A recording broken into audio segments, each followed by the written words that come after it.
There's a pattern that almost nobody notices. That moment when you pick up your phone just for a second, and suddenly 40 minutes have gone by.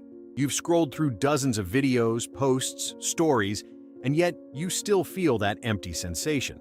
It's not laziness. It's not lack of willpower. It can be linked to something much deeper that happens in your brain when you try to avoid an uncomfortable emotion. Compulsive scrolling is, in many cases, a protection mechanism.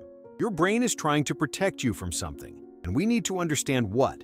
Let's start with the obvious, because sometimes the simplest answer is the correct one. If you're scrolling the feed nonstop, something very basic might be happening. Lack of sleep. A tired brain seeks constant stimulation. It's like you're driving a car with an empty tank. Anything that promises quick energy becomes irresistible. Environment also matters. If you're in a noisy, uncomfortable, or tense place, your phone becomes a refuge. It's not sophisticated escapism. It's simply seeking a space where you feel a little better. Your body is asking for peace, and the feed offers an illusion of control. You choose what to see, when to stop, theoretically, which video to skip. There's also pure habit. Your brain created an association. When I feel bored, or anxious, not empty, I scroll the feed. After weeks or months of repeating this, it became automatic. You don't even notice you're doing it. But here's the problem.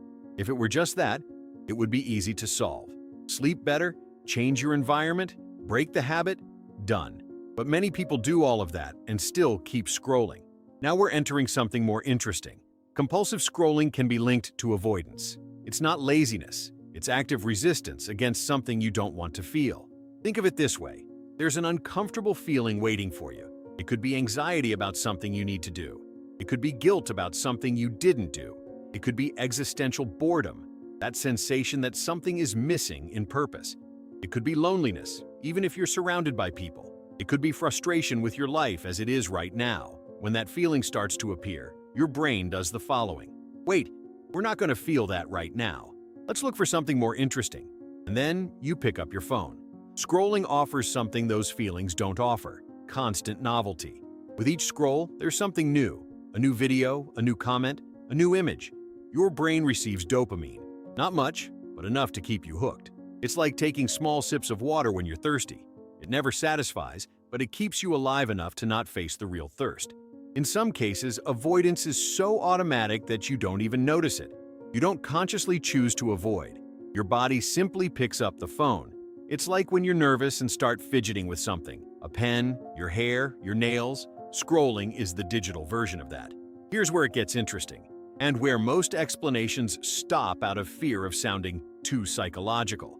There can be an emotional association with moments from your past. Maybe in your childhood or adolescence, you learned that intense feelings weren't welcome. Maybe someone close to you got irritated when you expressed emotion. Maybe you learned that being strong meant not feeling. Or maybe you lived through situations where your voice didn't matter. So learning to distract yourself was a way to survive. These negative experiences don't disappear. They stay stored in your body, in your nervous system. And when a similar feeling tries to emerge, anger, sadness, fear, your body recognizes, wait, that's dangerous. Let's distract ourselves. Scrolling in this context isn't an addiction.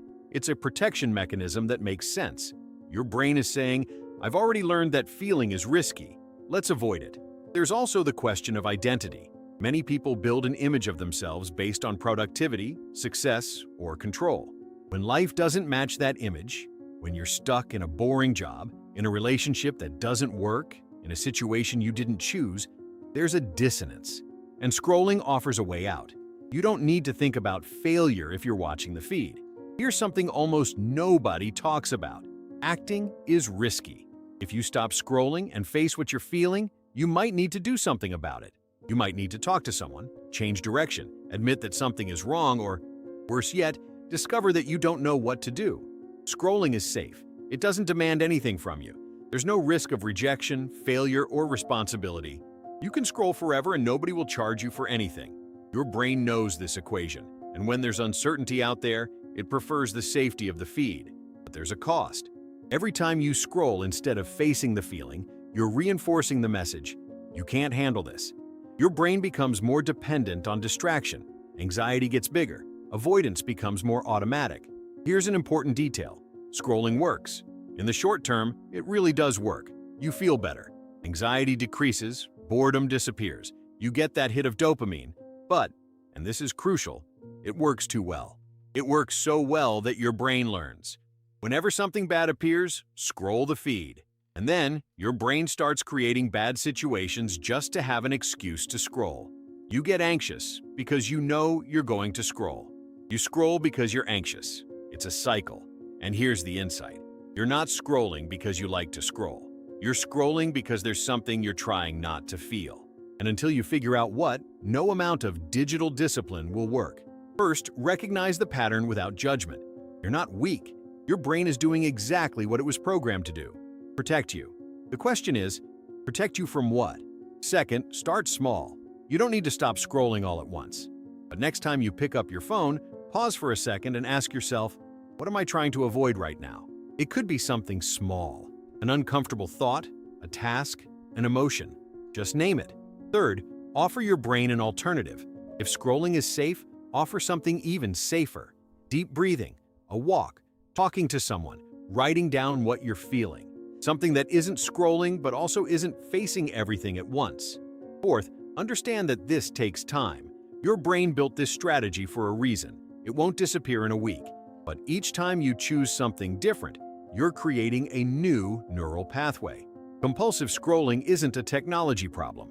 It's a symptom.